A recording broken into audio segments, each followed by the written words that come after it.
Okay, I've been wanting to make this video for like a week. I have not had the energy. I want to make this video. I'm going to title it Depression and Nutrition. I want to talk about the importance of not only eating, but eating properly when you live with depression. Now, I mentioned I've been really tired. I've not been eating well, I don't even know for how long, but like, especially for the past couple weeks, but like really like the past week, like I've been just not feeling well. My appetite has just not been great. I've been really thirsty. Um and just like really tired, guys. And it's like a cycle, you don't eat, you get tired, and then you're too tired to eat, and it's like a snake eating its tail. And like many I've come to realize that many of the symptoms of depression kind of feed into each other. You don't leave the house and you get less energy, and then you don't have energy to leave the house. So it's like, anyway, I want to stay on topic. I don't want to. So, anyway, now I recently made a video. I think my last video was something like discipline and depression, or is discipline the way out of depression? Yeah. Now, I think that discipline really helps. It can really help some of the negative symptoms of depression, like the lack of motivation. If you're not motivated to go to the gym because you're depressed, discipline will help you get there. Like I said, I think when you're depressed, you make your decisions are really emotional. Like you base your decisions from an emotional place. Like, I don't feel like doing this, or I don't feel like going to work, or I don't feel like studying. You know, logically, you should, but you don't feel like doing it. And of course, that's a symptom. I mean, I'm not judging anyone. I mean, Lord knows, I know what it's like. I know the guilt that kind of comes along with feeling like you need to do something and not being able to do it. And like that guilt, which, by the way, I feel like is really toxic. I think we should stop judging ourselves. But I really want to stay on topic. I'm sorry. So anyway, I just want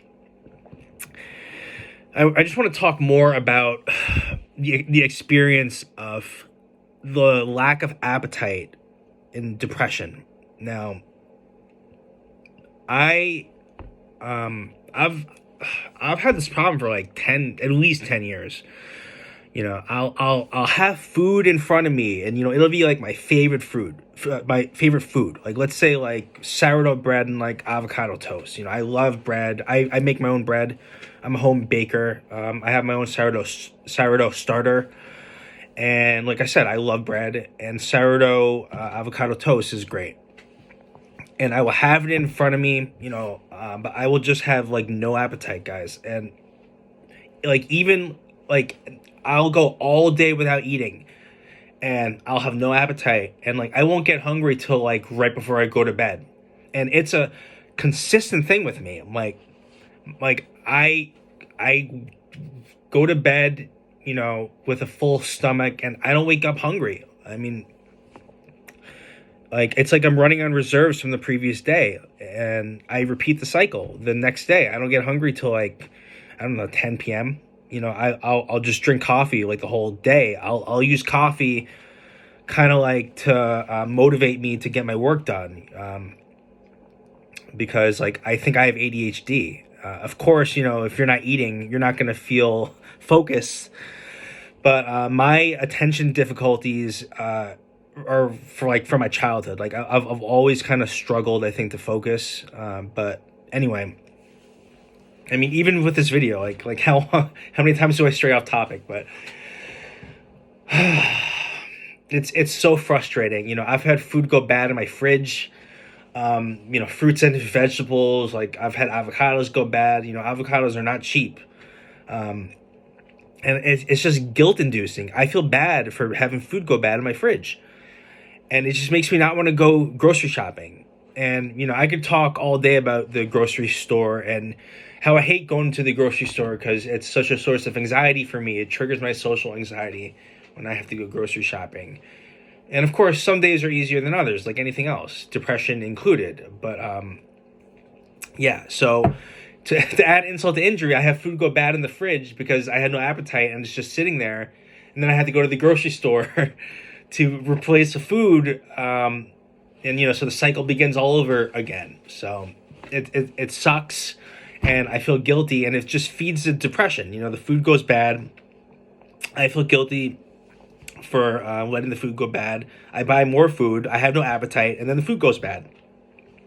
So it is a really toxic cycle, and I can't believe I'm 5 minutes into this video already. And I don't know if anyone can relate to this. I find that, when I have a clear head, I find that like intermittent snacking throughout the day really helps. Luckily I have a Cliff Bar. Like I like to eat these peanut butter Cliff Bars. I also like to eat bananas. It's not like it's like I have strategies. I just have trouble implementing them due to depression. Depression does not inspire logical thought, guys. It really keeps you stuck in like a negative emotional loop, and it sucks. I wish I would just not feel anything, but of course, then I'd be dead.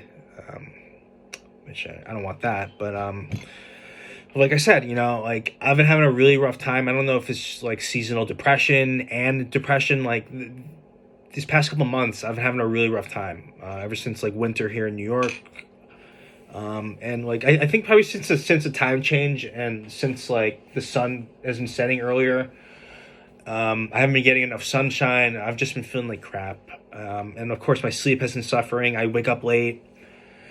So yeah, like it's a whole bunch of problems feeding into each other, and it's been making it really hard for me to kind of cope. And I'm not taking antidepressants right now, so maybe like that's it too. But I don't know, guys. It's I've been having a really rough time, like I said, like I keep saying. But I don't want to make this video long, but I just want to say, like, if you are depressed, like and I'm speaking to me right now, you cannot afford to miss meals.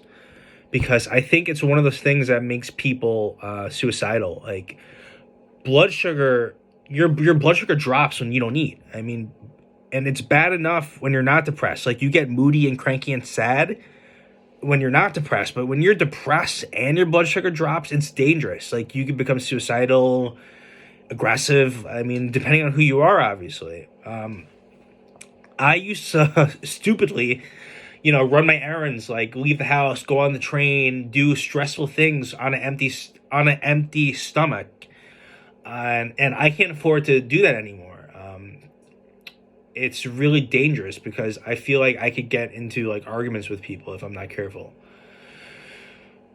Because social anxiety could make me like cranky, and I don't want to get into confrontations like with people. And I'm not an aggressive person. Like it's not like I'm fighting people, but especially with the pandemic and like people just like in close quarters and like, it's a stressful time in society. So we all need to take care of ourselves in this time and do everything we can to better our mental health. And nutrition is a super important part of that. So if you struggle with your mental health and eating properly, what are some tips that you could give me or any other people? Please leave some advice in the comments. I would love to hear from you. Thank you.